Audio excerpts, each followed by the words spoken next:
Hello YouTube, this is my review of the rc18t2 by Team Associated. This is one of the newer models, as this review is very recent. This is about a month old for me, and I'd just like to go through it performance wise. Tires, in my opinion, a little too small, maybe need better tread, but I am a beginner to this. I'm very new to electrics. I usually do 110 scale nitro, and this is my first electric, and first 18th scale. Regardless of the tires, it handles extremely well because it's four-wheel drive, and I mean, it could perform a little better, but me being new to this, the tires aren't too bad. I can manage it. The body, it's Lexan. It's very durable. I've flipped this thing many times. Scratches don't even appear. It kind of boggles my mind. Great, strong, durable body. Durability in general, very strong. The only complaint I have is the front suspension. As stated in a previous review not done by me, is that there's a shock cap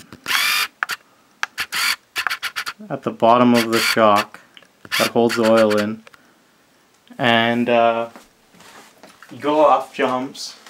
I mean, even grass, it was to a point where it was just grass.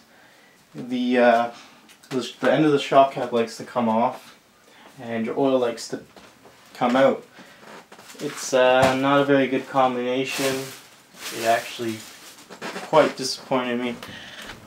So the shock cap is that black piece right there that I'm pointing at. And now I've upgraded to aluminum. They still have that bottom shock cap, but these seem to work really well. So they haven't popped off yet, and they've stayed sealed over, I mean, huge jumps, so no complaints there. That's the only upgrade I've done so far. And another upgrade I've done is this right here. The battery pack it comes with is this stock blue one here. It's the rc18t Team Associated 1100 milliamp 6-cell nickel metal hydrate battery. I really like that it comes with a Dean's connector, Dean's T connector, sorry. But I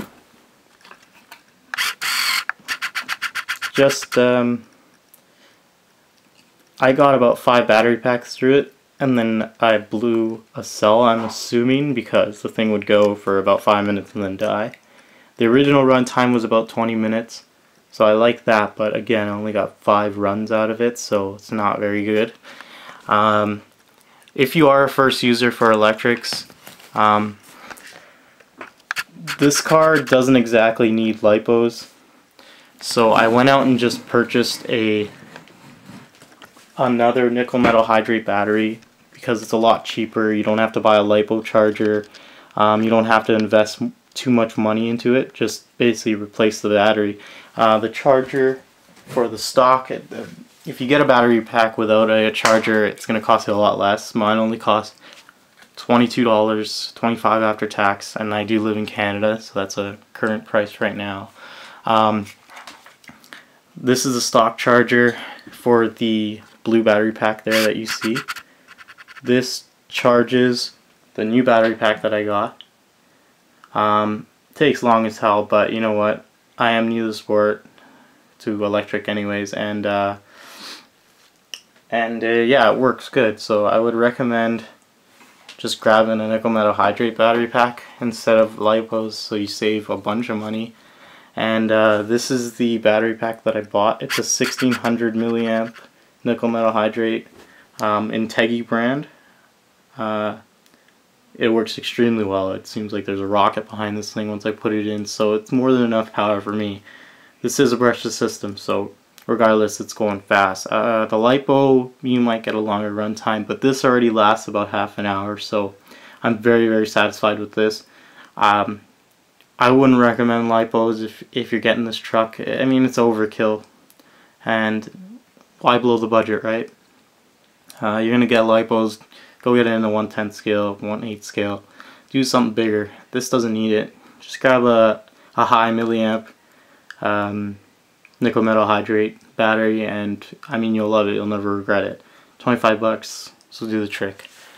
Again, back to the truck. Because this is a newer model, I believe they fixed the belt strippings, or the belts, because I haven't had a problem with tight belts from day one. It rolls very, very smoothly.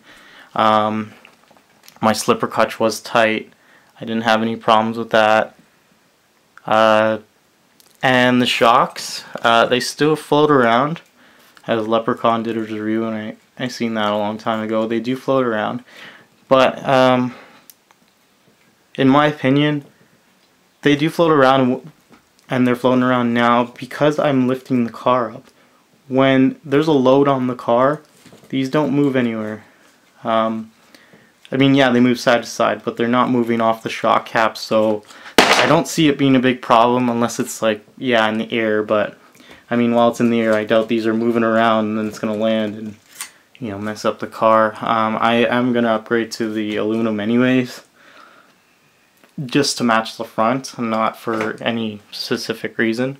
As for the fronts, only cost 18 bucks for a set of two, so that I find that very affordable. One key upgrade I would recommend is right here. I'll show you this. Because I changed the front suspension, this was a pain.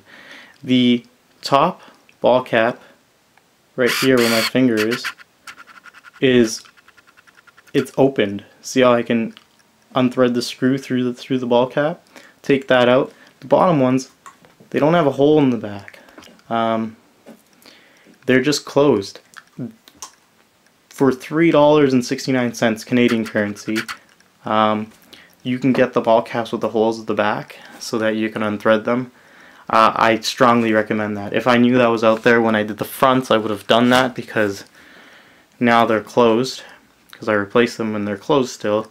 So to take them off, I'd have to pop those ball caps, and you know, once you pop a ball cap, it's never the same. So if you're new to this, or even a veteran, definitely buy the open-end ball caps there, if that's even how you call them, because that will greatly help.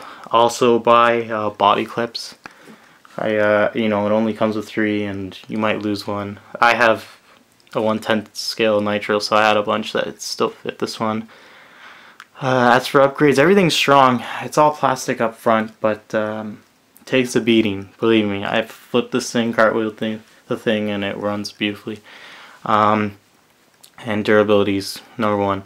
I'm gonna do a couple runs, and then we'll have some final words. So here's a run of the stock battery pack that comes with it, the blue rc18t 1100 milliamp battery. Like I said, I have a blown cell in it, so this is at fully charged, and yeah, it's very slow, so you don't expect anything special. That's basically it. With a blown cell, it's pretty useless. This is at a full charge. It's pretty bad. I'm going to put in the Integi and give you another shot of this, and you'll see the difference it makes. I mean, again, this battery pack does run a lot faster without a blown cell, if it was perfect, but an upgrade is still recommended. Just let me swap out the battery. Alright, this is the rc18t2 with the 1600 milliamp Integi battery. That is a nickel metal hydrate, not a LiPo.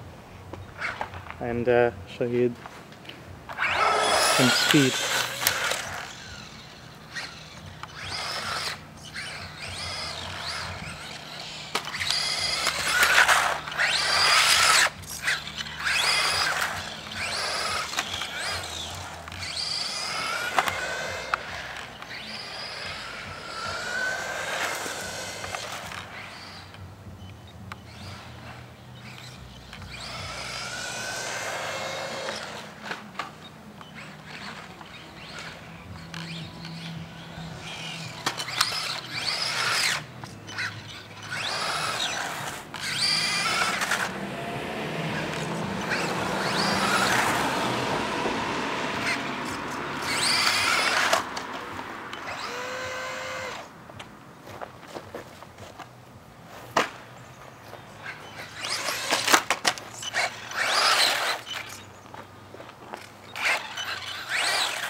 Alright.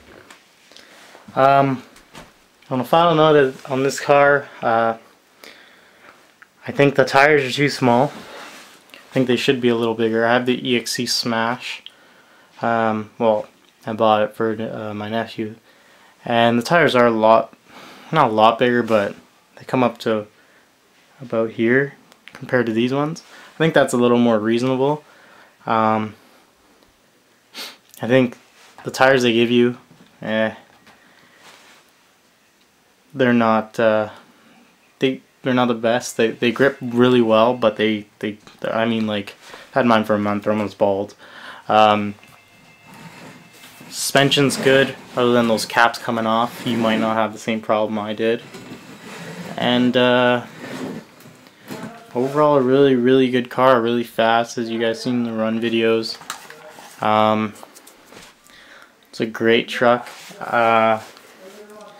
Don't need many upgrades. And if I would buy it again, yeah, 100% I'd buy it again. It's a great truck. And it was worth the money, I think. It was very reasonable pricing compared to everything else out there. And as I said before, this truck, guys, you don't need a lipo. I wouldn't recommend you going and buying lipos and chargers and all that. Just buy a high milliamperage nickel metal hydrate battery. You'll spend around mid-20s, 25, 22. I spend 22. And this thing will go all day, and it's great. Yeah, great truck. Thanks for watching.